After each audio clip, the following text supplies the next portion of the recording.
আগামী বছর অর্থাৎ ২০২৫ সালকে প্রযুক্তিগত উদ্ভাবনের নতুন অধ্যায় হিসেবে উল্লেখ করেছেন গুগলের প্রধান নির্বাহী কর্মকর্তা সুন্দর পিচাই। তিনি জানিয়েছেন, নতুন বছরে গুগলের সার্চ ইঞ্জিনে গুরুত্বপূর্ণ পরিবর্তন আনা হবে। নিউ ইয়র্ক টাইমস ডিল বুক সামিটে সুন্দর পিচাই বলেন, আগামী বছরের শুরুতেই সার্চ ইঞ্জিনে এমন বৈশিষ্ট্য যোগ করা হবে যা ব্যবহারকারীদের অভিজ্ঞতায় নতুন মাত্রা যোগ করবে।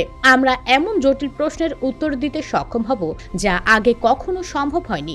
দ্য ভার্জের এক প্রতিবেদনে বলা হয়েছে, গুগলের মধ্যে কৃত্রিম বুদ্ধিমত্তা প্রযুক্তি অন্তর্ভুক্ত করে তাদের সার্চ প্ল্যাটফর্মকে উন্নত করেছে।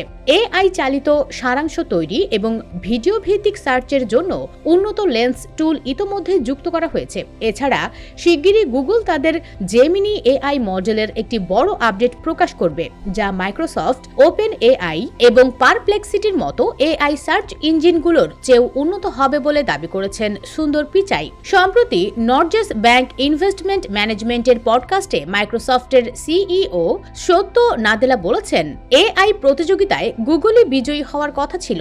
এ প্রসঙ্গে পিচাই বলেন, আমরা আমাদের নিজস্ব মডেল নিয়ে কাজ করছি, যেখানে মাইক্রোসফট ওপেন এআই এর মডেলের ওপর নির্ভরশীল। দুই প্রতিষ্ঠানের এআই মডেল একসঙ্গে রেখে তুলনা করলে বিষয়টি আরও স্পষ্ট হবে। গুগল কৃত্রিম বুদ্ধিমত্তার ভবিষ্যৎ উন্নয়নে নেতৃত্ব দেওয়ার বিষয়ে প্রতিশ্রুতিবদ্ধ বলে উল্লেখ করেন সুন্দর পিচাই। US Bengal report.